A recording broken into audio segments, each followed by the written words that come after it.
Okay, sales is very intimidating. Let's not sugarcoat it. But if you want to make money as an agency owner or a service-based business owner, whatever you want to call it, then you've got to be able to build enough trust with someone for them to exchange their hard-earned cash for your service, regardless of what you sell and who you sell it to. Now, I started an agency 8 years ago.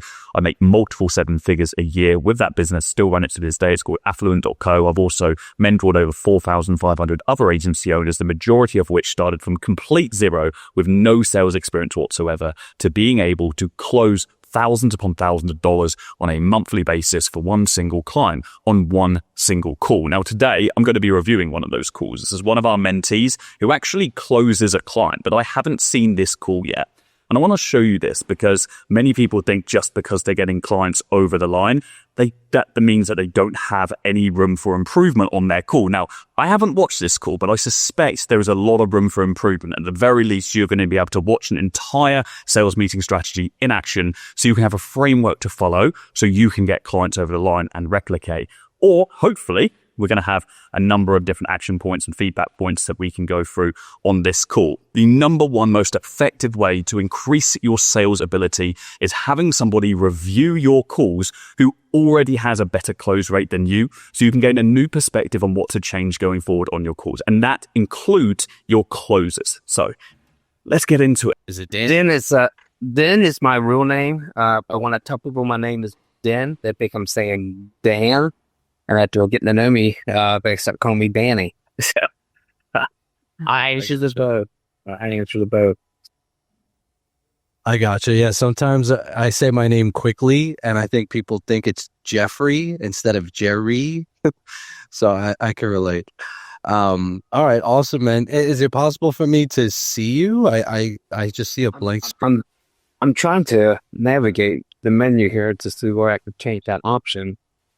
Oh, I see it. Okay. All right. Nice little side note. I love what's being done here. If you can't see the prospect on the phone, get the video. You want to be able to see them.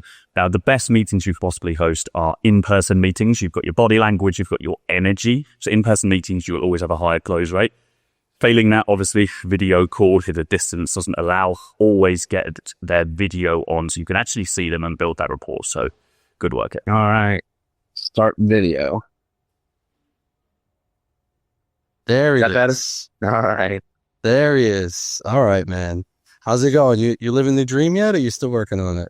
My dream is my kids to be happy and healthy. So I'm constantly working on that. That's the reason why I work as hard as I do, is to make sure that they have everything they have, every opportunity they have to have a healthy, happy life. Absolutely. That's a great goal. So much fuel already. I love that framing question. You living the dream yet, or are you still working on it? Opened up into the kids. We're getting emotional ties already. So I'm going to try not to stop the video too much, but anytime I think I can add value, I'm going to add it to you here. And we'll just let this roll. And I'm probably, how long is this meeting? An hour long? Probably going to skip through some of this stuff as well, just to get to the meat. All right. Din, a.k.a. Danny. Appreciate you jumping on the call. Just so you know what to expect. So this conversation, much like the chat we just had the other day, was pretty quick, but same thing with this conversation is really all about you, your business, what's working, where you want to go versus where you are now. And then once I kind of have a full understanding of those things, I could kind of walk you through how we've helped other businesses in your shoes. And then if it all makes sense, we could kind of discuss what the next steps are.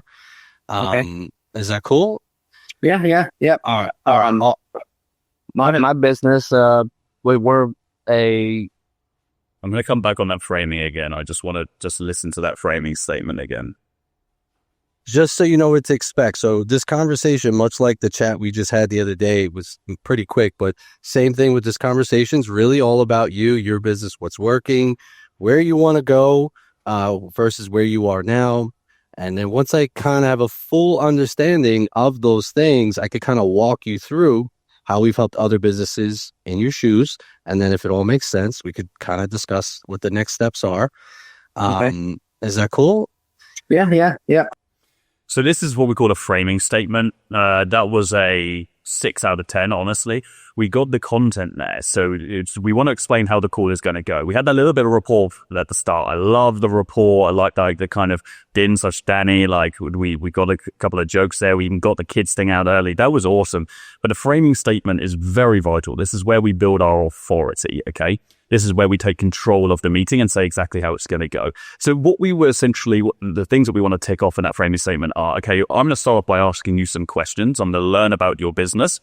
And then we want to transition to, if there is an opportunity for us to work together, I'll present how we can help you. Okay. Now what happened here is there was a lot of ums and ahs. I noticed as well that Jerry was looking over to the left. So it's very obvious that his script is here. It's okay to follow a script in the early stages. You want to follow a framework, but you've got to learn it. You've got to learn it off the back of your hand. And so you don't want to be looking at the camera here. Imagine I'm speaking to you right now and I'm recording this YouTube video, but every couple of minutes I'm like looking over to the left and it looks like I'm recording reading off a script from a YouTube video. I'm like referencing.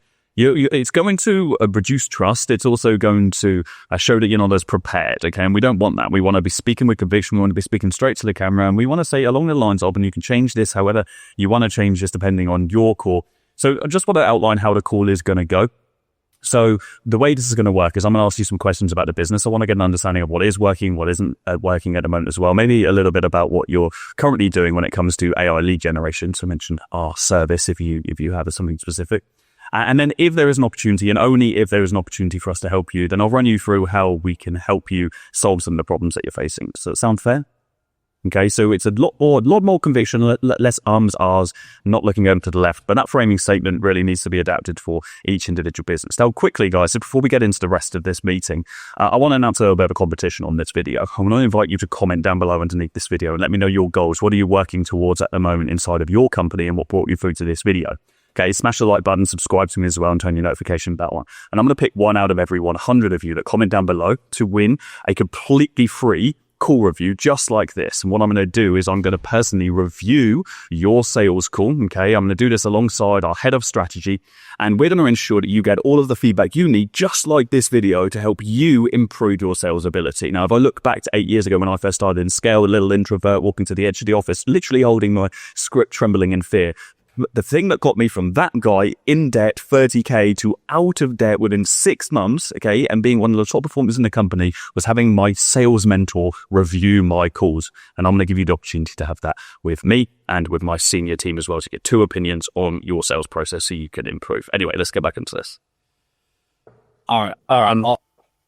My business, we're a new company. We're a brand new launch. We launched officially, according to the state of Kentucky, February this year, but we've been doing work since late, fall of last year.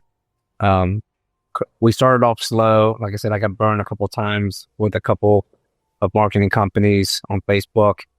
And then I realized I needed to devote some more attention to my epoxy company and take away from my clinical engineering company and let the people who bought it steer the ship a little bit. So I've done that.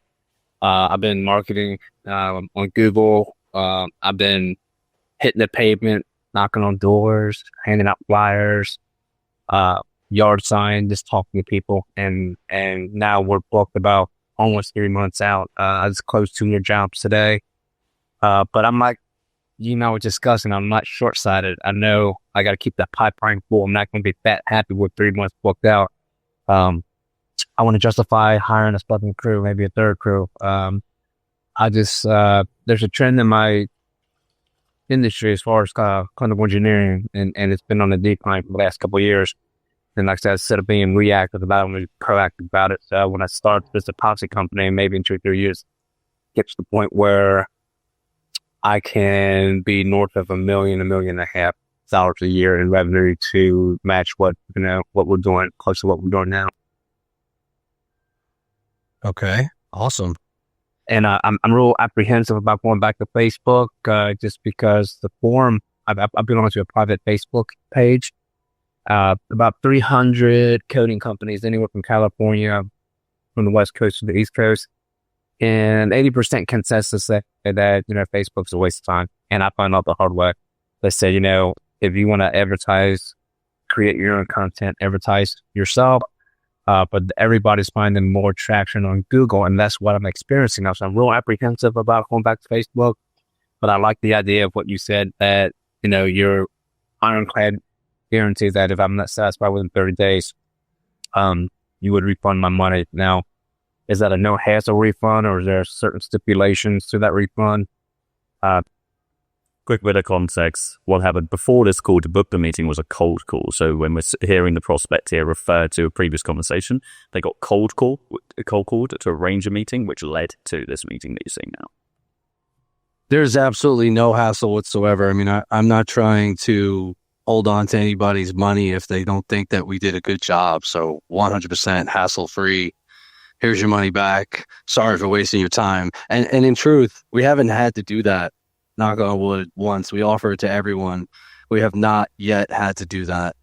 That's So, great. yeah. So pretty flawless track record in terms of anybody looking for their money back. Okay. I truly believe that there's a need to advertise on multiple platforms. You can't just be top heavy on Google or top heavy on Facebook. I think you need to mix it up. I just haven't found the right partner yet. So I hope, Jerry, that you're the one that's going to prove me wrong and, douse any doubts that I have about, advertising on Facebook. Sure. So based on what you said, I mean, the ultimate goal, you're looking to get to about 1 to 1.5 mil per year. I mean, to get to that kind of number, you're going to absolutely need diversity in your marketing, meaning you're going to need to have multiple channels running. You're going to need Google. You're going to need to have a killer website. You're going to need to have Meta running, right? You're going to have a lot of pieces of the puzzle all coming together to create that level of business. But it's really about where you want to start, right? Like, what is the goal for the next 3 to 6 months? I know you're booked out, but obviously you want to keep those crews working even further out. And then you said you want to consider adding more crews.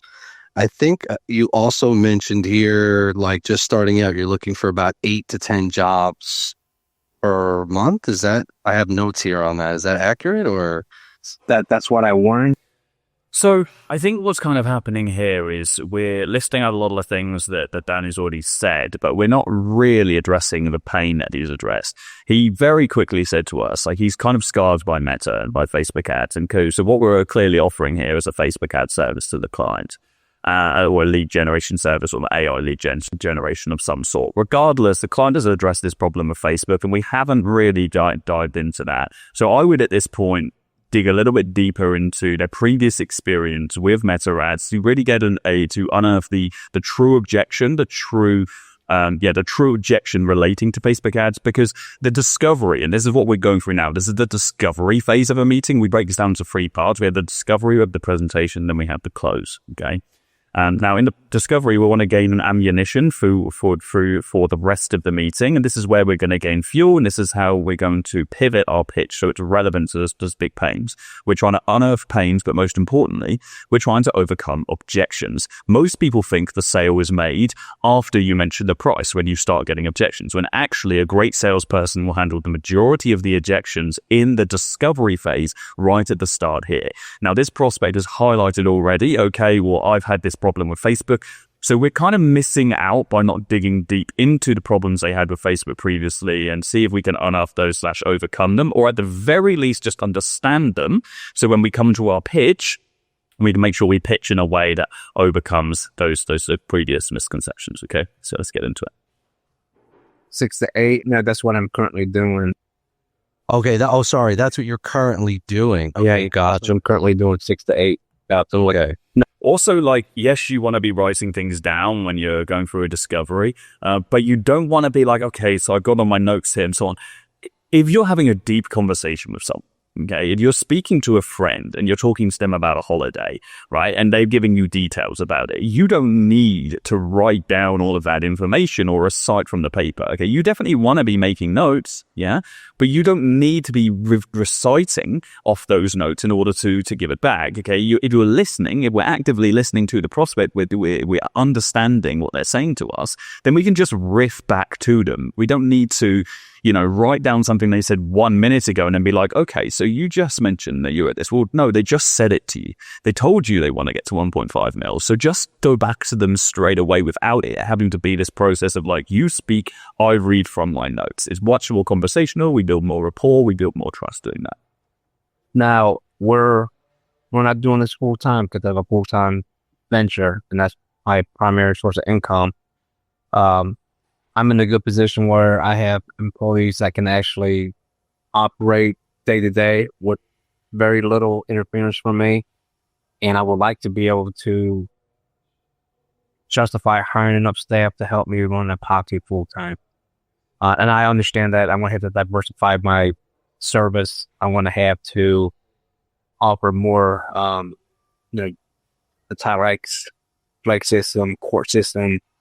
And I've been working on partnering up with a construction company, and actually I have a meeting with one tomorrow.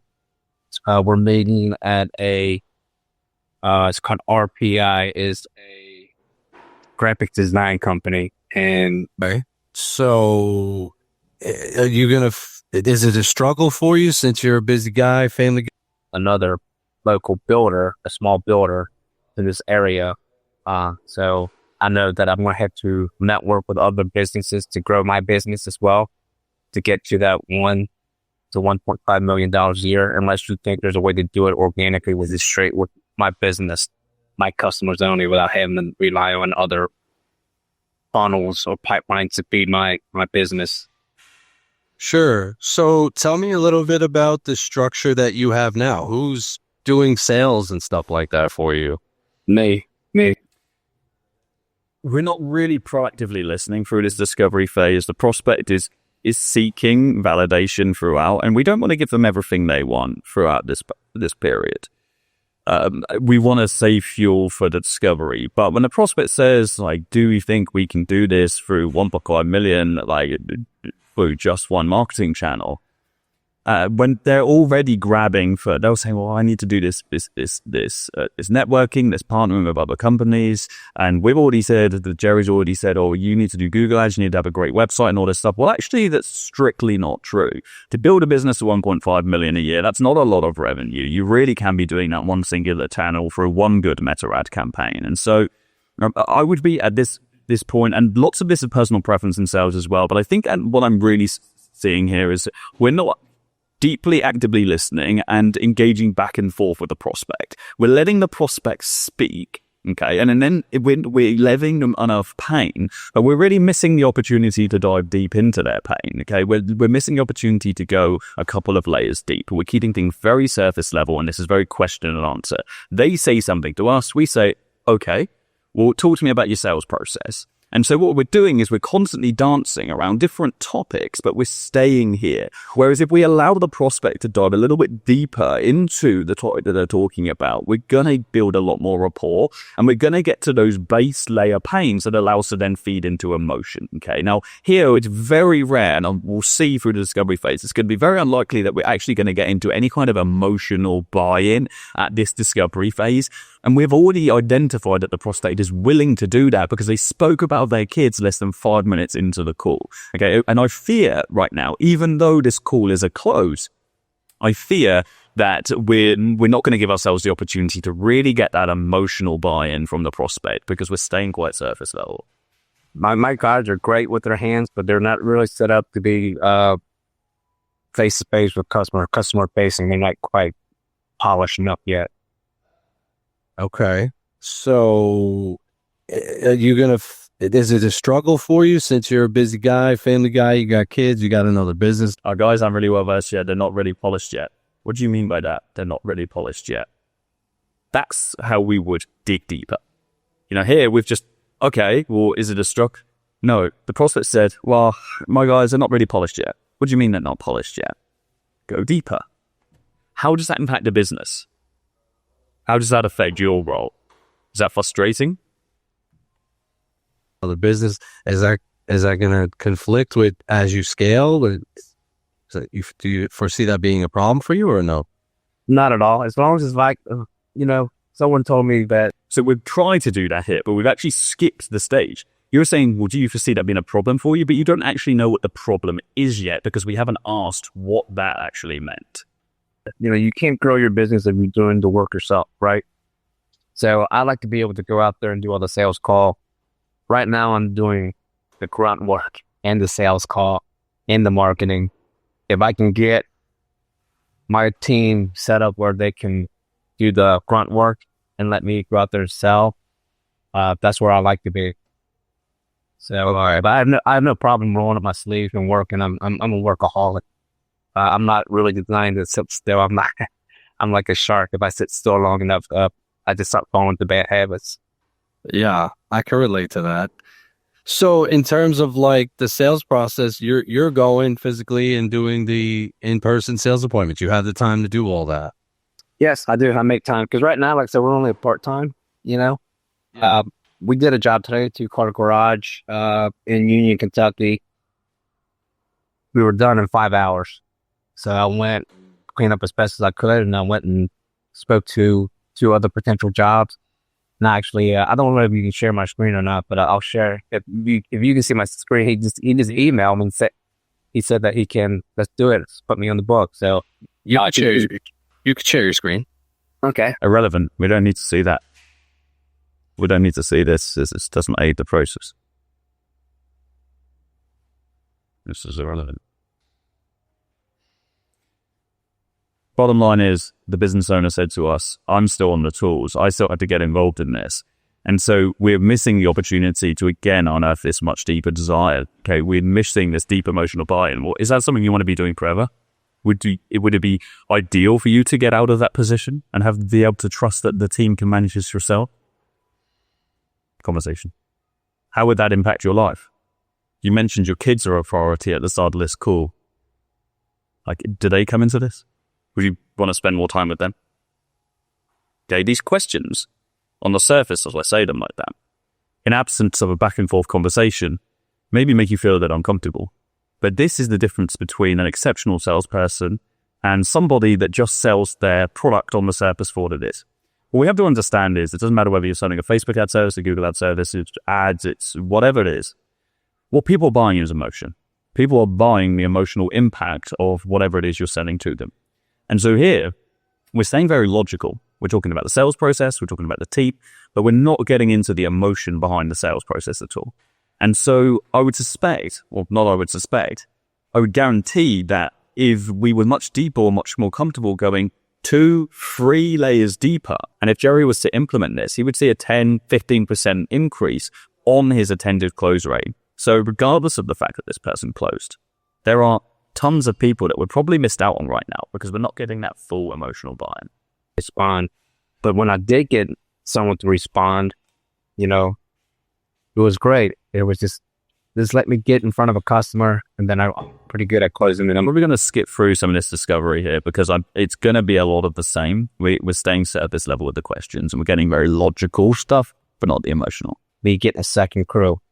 And if I get a second crew, that means I'm not doing the grunt work. I'm out there growing my company the way. Okay, let's see. We've got another emotional trigger here. The prospect is trying to say again that they want to get off the tool. So let's see how this is kind of manifested.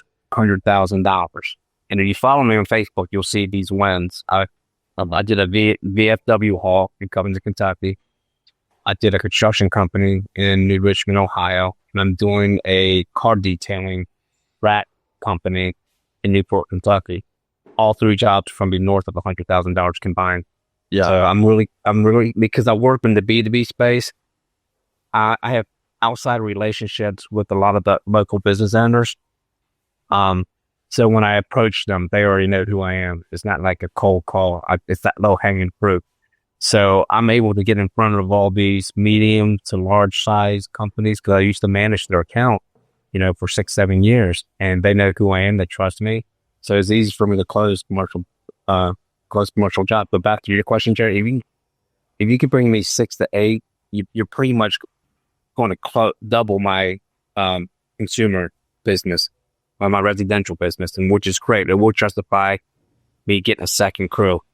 And if I get a second crew, that means I'm not doing the grunt work. I'm out there growing my company the way I want to grow it, which is behind the steering wheel, behind the phone, behind the computer, customer facing. So when you refer to the grunt work, what is that? You door knocking, or how are you getting the 6 to 8 that you're getting now? Yeah, the grunt work is actually both. It's me actually doing the garage floor with my crew from start to finish, and then after we finish, then we would hang door hangers that wouldn't in the surrounding areas. We actually do it before, and we would put a hanger that says, "We apologize for the noise in advance. John Smith is getting his epoxy floor, his garage floor done. If you hear a lot of noise, that's us. Feel free to stop by. We'll see the transformation of his garage." So we would do that. And after we completed the job, then we would hang it out on other door hangers that please the board see John Smith's garage. Since the epoxy pros were we're honored to be a part of his transformation, feel free to stop by and talk to Jim about it. And I would give Jim a little bit of, like a kickback for every of his neighbors that would, come do business with, I pick a special, which is growing the business. Gotcha. So this would enable you to really just be operating on a higher level and delegating the heavy lifting to your crew members, so you could just focus on the things that are going to move the needle. So logical, so business. It's not emotional. Yeah, successful business is, if you're doing everything from the bottom all the way to the top, you're not going to be able to grow your company. Just want to see how Jerry's reacting. Metallics are beautiful, and with flakes, they pretty much all look the same. Flakes with metallics, it's everybody's got their own little unique way of laying in the veins and things like that. They're higher ticket as well. We're staying so much on the surface. Just want to see how Jerry reacts if we do go for the emotion. So I don't mind. I mean, being open since February, I'm already invested in a lot of equipment, and I'm not afraid to spend money. So the prospect multiple times is really, he's opened the doors, and it's like the prospect wants us to dive into that, but we just missed the opportunity on multiple occasions to dive deep into that. And the prospector says they want to get off the tools. The prospector says they want to evolve into a different state. We haven't asked the prospect what that actually means to them. Why? Why is it important for you to get off the tools? Use a terminology they used to forget what they said, the heavy work or whatever they said. What impact does that make for you? How would that impact your wider life as well? Get much deeper into that. We need the emotional buy-in. So I'm gonna skip through lots of this because the feedback is being same throughout at this stage. Let's see how we transition into the presentation. Okay. To be there, so I'm willing to give the Facebook thing another shot. Absolutely. Okay, so this is the kind of prospect who is already pre-sold. The prospect has a loss of pain. I can see it in them. They're frustrated. They're ready to make the move. This close, basically, when we jump on a sales call, sometimes all we've got to do is just not fuck it up. Sometimes the prospect is pre-sold and we've hit them at the right time. This is a pre-sold prospect, and all Jerry has to do is not fuck it up. Okay. Now, if this was a much harder prospect who is more happy with the situation they're in, we would have to work a lot harder to dive deeper into the pain. Okay. We certainly wouldn't get away with what we've been doing here on keeping it surface level and logical and just about the business. Based on your goals of adding another crew, eventually getting to 1 to 1.5 million a year and relieving yourself of the grunt work, as you put it, something definitely needs to change. Let me share my screen with you here and kind of go through a bit of presentation here to show you what we can do to help you solve those issues. Okay, so the intention here was good, but the execution was poor. When we're transitioning from a discovery stage to a presentation, absolutely, we want to summarize everything they just said. What we don't want to do is be looking down and reading. We want to show them and demonstrate that we have listened to everything they said. We want to look dead into the camera, okay, or dead into their eyes. And we want to affirm everything that they just said, okay, but not just the logical, but also the emotional. And then we have to ask permission to transition. Ask permission to run them through how we're going to close the gap. Okay, this is called the gap. Okay, the gap between where they are and where they want to get to. So we might say something like, and I don't know, have all the notes here on this prospect, but we might say something like, okay, cool. So John, you're currently making 50K a month. You want to make, okay, John, I've got a really good understanding of where you're at right now. You're currently making 50K. You want to get to 1.5 million a year, and you've currently tried Facebook ads. It didn't work for you in the past, but we've established that it was more of a communication issue with the agency you've worked with. You also want to get out of the heavy work because you're stuck in the weeds at the moment. It's taking you away from family. It's meaning that you don't get to focus on the things you actually enjoy inside of the business. And so that's a priority at the moment. I've got a really good idea on how we can begin to close this gap. Would you like me to run you through it? Okay, so that's just an idea. There are many ways that you can achieve this, but we're summarizing the situation, the logical, the current state, desired state, tying in the emotion, whatever pain they've highlighted to us. It's more likely to be much more than that when you speak to the prospect. Then we're getting permission. Would you like me to run you through how we can begin to close this gap? Yes, I would. Great. Whereas here we're like, I've got a presentation, let me run you through it. We've been forcing it to the prospect, okay? Yes, I can. Here we go. All right. Are you able to see my screen? Yes, sir. All right, perfect. So just to give you another quick intro on us, we're Goat Connect. We specialize in marketing for concrete coating. That's what we do. Okay. Here's some of the companies that we work with. We've worked with over 40 concrete coating companies all across the U.S. to help them grow and scale their business. What we're going to cover, we already kind of covered the... Really, this is a heavy duty presentation, and we just enforced this on the prospect. Okay. We enforced this deck onto the prospect. They haven't asked for it. And so we're like, okay, let me reintroduce myself. This is what we do. We'd be far better off not going through a presentation. Okay. We can have one prepared. I'll come on spam, but not going through a presentation and just stating our offer statement. Okay. If we're going for a one call close, we want this to be very conversational, and we want our presentation. Okay. And that doesn't have to be a physical presentation. It can just be a presentation of us like explaining our service to be hyper tailored to the pain that we discovered in the discovery phase. Okay. So when we had permission to close the gap, we could just have our offer statement. Okay. And I put many videos out on offer statements. I put a link in the description. You can go watch that. I have something called an NSVP, which is a niche specific value proposition, and an offer statement. Okay. But paraphrasing, this is not a full statement. We might say something like, okay, so as you already know, this is my company name. We specialize in helping concrete companies get high intent quotations via an AI lead generation system we built. And we just say the bare minimum. Okay, we say the bare minimum, and then we stay quiet and we let the prospect ask questions. We let them dig out information based on what they want to know, okay, because they're going to sell themselves in the service. And this works really well on a one call close when we're working with local business. If we're really up market, we're working with like big e-com brands, big SMBs or enterprise, then we're going to want to have not a one call close, it's going to want to be a two call close. But we're going through here. The problem is we're applying a two call close strategy to a one call, okay? Why is that? Two call close, we always want to have a presentation. We always want to come back to a second call and we want to present something to them. And so what that means is the call normally ends the thing. First call is just the discovery where we find out information about them. We get to the end of the discovery, say, I've got a good understanding of where you're at. We go through that framing statement of summarizing where they're at. And then we say, look, are you available in a couple of days' time? What I'd love to do is I'd love to run a complete audit on the company, and I'll present a solution for you on how we can begin to close the gap. Sound fair?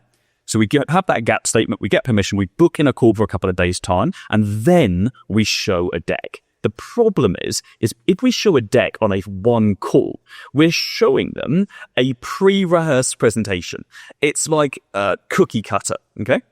We've got a square hole, okay? We've got a triangle hole, we've got a circle hole, and we only had a circle because we've already created the presentation. So if they identify that they are a triangle, we're trying to ram a circle through a triangle. We go through this beautiful, fluid, emotional, non-framework discovery phase, which is very natural. Lots of rapport is built. Okay. And then we force them through a really rigid presentation that in no way, shape or form has been customized to them. Okay, so the presentation has to feel like it's been customized to them. We obviously cannot customize it on the spot. And so for us to pull off going through a presentation, we have to do a two call close. If you want to do a one call close, okay, then you really should just axe the presentation. Or okay, there is a caveat. There are many ways that we can do sales.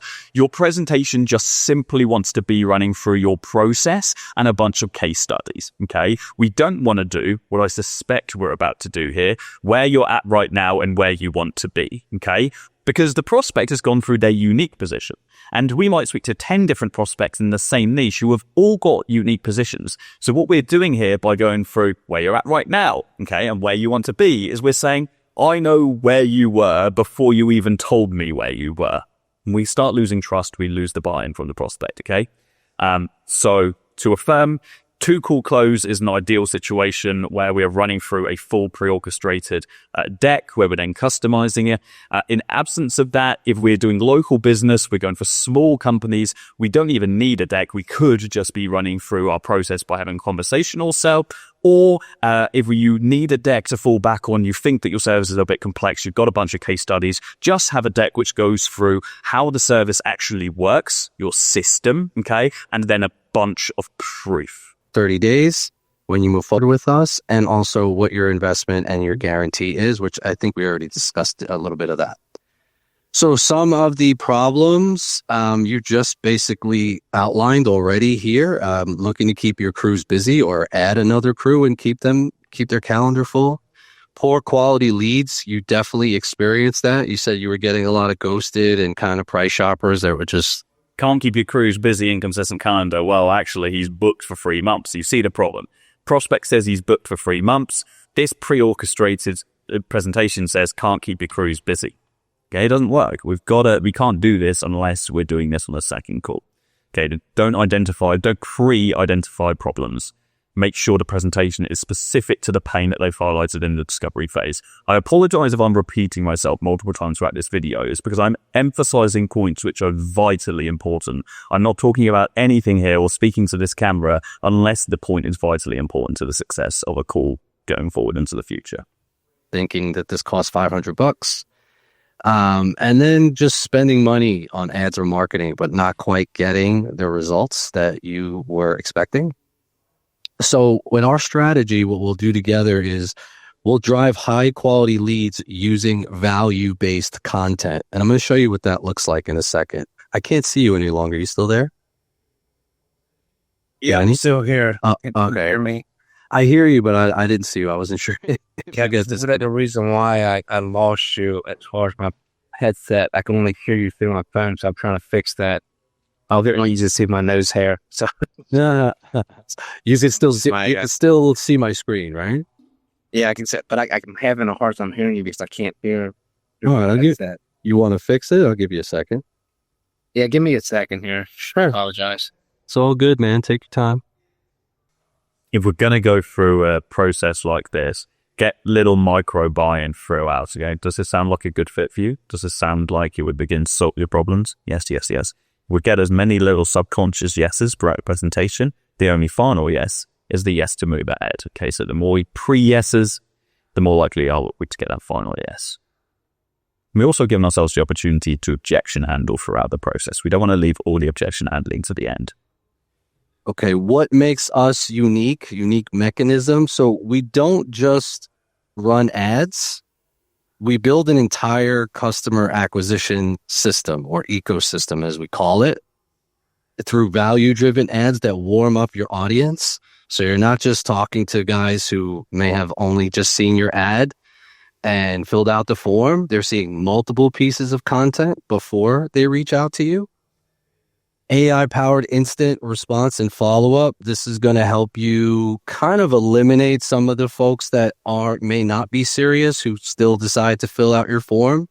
It's just the game that you play with Facebook ads. Also, the follow-up process. Concrete coding's generally not a super high priority for some folks. So we're very nitty into service. Like, this is very mechanics. We don't really want to be selling the mechanics of the service. We want to be selling outcomes. Okay, so this would be much better as a visual, just like as a flow chart, where you're better off having like, hey, here's the first thing on the flow. It's like the ads, and then we have like just value driven ads, and then we have like AI appointment setting, and then we have like the automated CRM, then we have the support, and we just highlight the benefit of each of these things. It's not like the technical, so like the problem is with Facebook, and then Concrete and the follow up and blah blah blah. Like it's very technical, very mechanical. Like we want to be keeping this high level outcome based rather than getting too nitty into the actual service itself. Okay, we're selling outcomes here. We also only really want to be running through this stuff if the prospect is asking for it. Some prospects don't even want to understand detail, especially local biz. Like the rules apply for different levels of ICP being the ideal customer profile. If I was giving this feedback to 10 different salespeople, the feedback would be completely unique to everyone. But looking at this ICP being like a concrete coating company, like they're very unlikely to want to know the technical insight. Like it is extremely likely that this stuff is going over Danny's head and it's too much. Whereas like if we just allow Danny to dig information out of us, like he's just wanting to buy an emotion. He just wants to better his kids. That's all Danny wants. He doesn't really give a shit about like this automated sales process and blah blah blah, unless he's actually asking about it. Okay. Roadmap with us is week 1. We just get you set up and integrated. We connect systems, build out your funnels, and prep your ad strategy. Week 2 and 3 is where we launch and optimize. Ads go live, AI begins, follow-ups, and we monitor performance. And week 4, close and scale. We optimize your ads based on performance to deliver better results each month. All right. And then just a little bit more. Again, get those micro commitments after this. We've just gone through the timeline. Get a micro commitment from them. So as I said before, we're not just an agency that's running ads. We're really a growth partner. We help concrete coating businesses stand out and attract qualified clients by creating value-driven content that boosts visibility, trust, and your brand awareness. And through our proven lead generation strategy, you'll connect with 50% more ready-to-go buyers using our Facebook ad strategy, delivering results within 30 days or less. And as we spoke on the phone, we're so confident in our ability to do this that we offer 100% money-back guarantee if you're not absolutely satisfied with the results. This is the offer statement that we should have done in absence of the presentation right after getting confirmation of closing the gap after the discovery. This is the offer statement, but we're not reading like this is like we're reading from the presentation. No, memorize that shit. Okay, you memorize that shit. It's inside your subconscious. You're speaking with conviction. You're speaking from the heart. You believe in this shit. This is you. This is who you are. This is your company. And so you don't need to be reading off a statement on a presentation to be able to state your offer. You know this because it's who you are. It's what you want to achieve. It's what you work towards on a daily basis. It's what you're passionate about. And when we speak with conviction, we speak to the camera, we state our offer, okay, to a prospect without having to rehearse, without having to look at a script. The level of trust that we transfer across that call is just unparalleled versus reading off a presentation. So I'm not sure if you had time. I know you're a busy guy. Micro commitments. But we have a lot of wonderful case studies on the internet, everywhere, YouTube and social media. This is messy. Come on, that needs cleaning up. But come on, look at these spaces. They're overlapping each other. We've got different fonts. Throughout this presentation, this whole presentation visually could do with being sent to someone on Fiverr.com. You could spend $100 and someone would be able to make this like congruent throughout, especially when we're talking about a visual service. We're running meta ads on behalf of the company. We're going to be having to do creative. If the prospect we're speaking to is in any mind creative minded, this presentation will actually put them off because there's a lack of congruency without. We want to be using the same font sizes throughout. We want to be using the formatting. Okay, so we have like the regimented formatting for the presentation. We want to have symmetry. We want to make sure that we've got the right colors. Okay, the actual right font we are using, etc., etc. If you're not design savvy, you just don't have a good design eye, that's absolutely okay. But just send this over to someone on Fiverr.com, pay $100 and get them to tighten this up from a design perspective because you will be judged on it. This is the first thing that someone is seeing that's visual from your brand outside of your website. Here's some of the guys. You could always go and check out our videos there of some of our clients. we would be, okay, this is good. I was going to say we'd be better off doing this. When he joined us, burned by agencies in the past, couldn't close deals, bad leads. He did over 250K in his first 45 days, hired full sales and ops team, and he actually doesn't like, he's the opposite of you. He doesn't like doing sales. He actually likes doing installation. So he hired sales guys, and he now just does the installs. So what we want to do is we want to go through these just like we have here, but let's have the videos afterwards and just have it as like a throwaway. All the videos on the page, we've got tens and tens of different video testimonials. You probably saw them before we got onto the call, and then move on. We don't want to invite them to go and watch them, because what we're doing is then inviting them to go and have a reason to not close on the call. I just want to check out those testimonials first. Okay? We want to use it as just like a bulk of credibility, like throwaway. Michael, and now he's working on building his second crew as well. So what you'll get with us is our advanced targeting lead generation system. So through our proven value adds, we'll attract high intent buyers directly to you. So how this works then is basically what we're doing is we're educating your audience. We're educating your... Nice, but this would be way better off after the offer statement. Okay, we've already gone through like this is the timeline of how we work. Okay, this is the first 30 days or 90 days or whatever long it was. That's stuff that happens like after the sale. You know, we don't need to run through the timeline until someone says, yes, let's go ahead and do this. Like, how does it work? Whereas this here, this is our lead generation system. This is the sale. This is what makes us unique. Okay, so we should go through this after the offer statement. Bring this to the front. Yeah, we just don't need all of this stuff. Like, this is stuff that we only want to show if the prospect asks for it. Like, if I was redoing this presentation, I mean, if it was me on the sales call, I wouldn't even have this deck. I would have this deck prepared behind the scenes, and I can run through specific parts and just show the prospect one page as they ask for it. But knowing the ICP, I just wouldn't bother. You'd be far better off if you do want a presentation, and some people just like falling back on a presentation. Just going through the offer statement. Then we have our big overall system, so our AI lead generation system that we had presented here. And then going through the little nuances, the benefits of that. So we got the AI follow-up, we have the one-to-one support system, and then a shit ton of proof, all of the case studies, without having to go through the step-by-step stages, without having to go through the timeline. These are things that we should be asked for, and then we present to. Okay? Let's finish up this discovery phase. I'm actually just going to blast through this and just get through, okay, this is what I want to see. How do we transition to price? It's ensuring that you're getting results. Pricing. So basically what we do... That's what I was afraid of. Never, ever, ever, ever, ever go through a presentation and then be like, right, so pricing.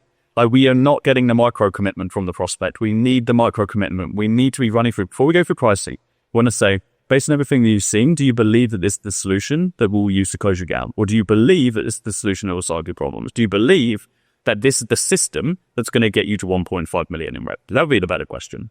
So, Danny, based on everything that you've seen here, do you believe that this is the system that can get you to 1.5 million in revenue? Only if they say yes, do we then go through price. The best case scenario is the prospect asks for the price. Okay? So we want to get permission to proceed to the next step. Okay, so we might say, do you believe this is the system that's going to get you to 1.5 million? And I say, yes, but great. Should we take the next step? Should we do this? Like, great. Okay, yeah, well, how much did it cost? Awesome. So, this is the price. Not like, okay, pricing. We haven't had the micro commitment. We haven't had the chance, most importantly, to handle objections. Okay, another really great framing question for moving into price is, okay, so where do you sit on a scale of 1 to 10 right now? 10 being this is 100% the system that's going to get me to 1.5 mil, and 0 being, no, we're completely off here. Okay, I think we're a 8. Okay, great, good to know. What would make this a 10? Okay, and then that 2, the space between 8 and 10, that is our pre-objection handle. We have to make sure we get ourselves to a 10 before we go through to price. Because if we're at a 10 before we go to price and we still get a no, then we know that affordability or the price is the issue itself. Okay, we need to rule out, we need to have 100% certainty that before we say the price, the prospect is 100% committed to the service and know it's the right fit for them. Because right now, if we do the price and we get an objection, we're not going to know whether it's the price or whether it is service itself and a suitability issue. There's a one-time setup fee of $9.99, which I'll talk to you about in a second. And then our monthly system to do everything I just mentioned is $11.99 or $1,200 per month. And that includes $50 in phone credits, If you're wondering what that means, so the automated text message that we're sending. That's irrelevant. The phone credits is a technicality that the client doesn't need to know about. That shouldn't be. It's just adding confusion. We want this to be as simple as possible. Messages, which are actually not free, but we give you $50 in credits, usually more than enough to cover you, plus your ad spend. Okay, and for that we create all your ads. We give you the CRM, AI chat, training, and full support. 30-day money back guarantee. There's no contracts. You could cancel at any time. Okay, now you might be asking yourself some of these questions here. Are there any other hidden charges? I just kind of went over the phone bill. No, we give you $50 of phone credits. If you happen to go over that, it's through Twilio. Twilio will charge you $10 increments if you go over that. We stated the price. Let the prospect say yes. We're preempting objections. Let's wait till we get the objection before we handle it. Let's state the price. Let's let the prospect say yes. And then let's proceed. But if you go over that, that just means you're doing a lot more business, so it will be fine. Cancel or pause at any time. We're going through too much stuff. We'll state the price. Let the prospect say yes. Now we're going through ad spend. That prospect is going to ask you about ad spend. Great question. Let me run you through that right now. Okay, the sales process wants to be like, okay, this is my objection. This is the thing I want to know. Awesome. Here's the answer. That's it. We give them the answer and we stay dead. We let them ask something else. Awesome. Here's the answer. Okay. It's a process. We want the prospect to be digging information from us. Okay. Now here we've stated the price. We haven't got that commitment. And now they're like thinking, okay, it was $9.99. Okay. But now I need to think about a Twilio, that phone credits. And then, okay, they've got the guarantee and then, okay, ad spend order. But now I've got to look at this big fucking chart that says, okay, 50 jobs, so let me calculate that. Okay, well, that means I could do this. So there's just way too much to think about here. This needs to be extremely, extremely simple at this point. Like everything you've heard today, there's no setup fee, so all you'd have to pay is just the monthly. It's nice to have the scarcity there. And that would be it. That would be enough for us to build everything out for you and get you started. And that's a huge closing pull for you right there, because I was on the fence because of that fee. Now that you were willing to wait to get me to commit, that's huge. That's huge. Classic. Yeah, I'm ready to move forward. Come on. Very, very happy to hear. I'm excited to have you on board. I think we're going to do very, very good together. All right, so I'm going to send you a little link here just to make your account, and then what we'll do is we'll book your onboarding and get you going, my man. Okay. Just give me 1 second. I'll give them the opportunity to ask any questions. Keep this open. Amazing. So glad to have you on board. If you have any immediate questions for me, and just allow them to ask. We want it to be super clear because the sale doesn't end when you get a yes, okay? The sale doesn't even end when you get a payment. It's all about this onboarding process because the minute you get a yes, it's all about renewal. It's about creating a good experience. So ask them if they've got any questions. We're just diving in like, okay, let me just send you this thing and we're gonna start getting you like, yeah, sure, it's good to take charge, but we haven't the prospect hasn't asked any questions throughout this whole presentation. We just went through this whole deck, stated the price, and then they're like, let's do it. No questions? Throughout the whole thing, you have no questions. This prospect was pre-sold. Okay, they were pre-sold at the discovery. They were pre-sold at the point that they said within 5 minutes of the call that this is all about their kids, you know? And so that will happen with many prospects. I know that if we're going through the sales process with other prospects, we're going to struggle and we're going to be making it hard for ourselves. We can increase. Now, I think that we could actually increase the close rate by at least 20% by improving this stuff. Now we've had the context of the entire call, which is awesome. How good is that? We're getting closes. And this is just like, so many agency owners are so shit scared of sales, okay? But there's people out there, the people that win are the people that don't care. They just want to they just do volume, okay? Volume can be volume negates skill. If you do enough volume, you do so much volume, this reminds me of the Hormozy quote, do so much volume that it is unreasonable not to be successful.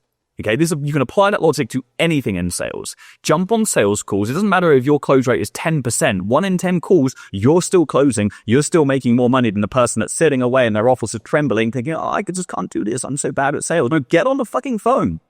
The more you do it, the better you're going to get. The more opportunities you get like this to get sales call feedback, the better you're going to get. It is incredible that Jerry here has just closed someone for 1.2K, probably a lifetime value of 5 to 10K plus, depending on how long he retains this client for and if he's able to actually generate results. And he's done that with, look, to be honest, I'm calling this like a 5 out of 10. Okay, he hasn't screwed up the sales call, but also hasn't naturally aided the sales process in itself. Okay, and if we can make these improvements on this call and we can apply that to the rest of the clients, we're going to be able to sign up 20% at least more clients, especially those clients that need a lot more emotional sell, especially those clients that need a lot more nurture in the early stage of the meeting. And so never think that just because you don't have the ability to sell right now, or you think you don't, or you're scared of getting on a call, that you shouldn't do so, which means you should hold off until you feel ready. You are never, ever, ever going to feel ready. And I love watching calls like this from someone that actually has got a prospect over the line that identifies that we found there is a lot of room for improvement. I crave and I just love in myself, 8 years into business, almost 10 years now. I love when I identify something that I am shit at, that I'm just not good at, or even if I can just make a 10% incremental gain, because those tiny little gains compound over time. And that is the difference between a company that's making 10K a month to a company that then scales to 100K, scales to $1 million a month, has a massive exit. It's an obsession with little incremental gains over time. I crave, and all the most successful entrepreneurs I know crave identifying things that they're not so good at. So you've got to get unafraid of being bad. Okay. And you have to relentlessly accept feedback and be coachable and adaptable in absolutely everything that you do. We don't need to watch the end of this. We're going to be going through the onboarding process now. This is a cold call or a sales meeting by Jerry. Hats off to you, Jerry, for sending this over to me and making yourself vulnerable and being coachable in this process. Let's get you increasing that close rate and signing up more clients. And for the rest of you guys, drop a comment down below and I'll review one of your sales calls. Well, one in every 100 of you that comment down below. Subscribe for more and I'll see you soon. Shits.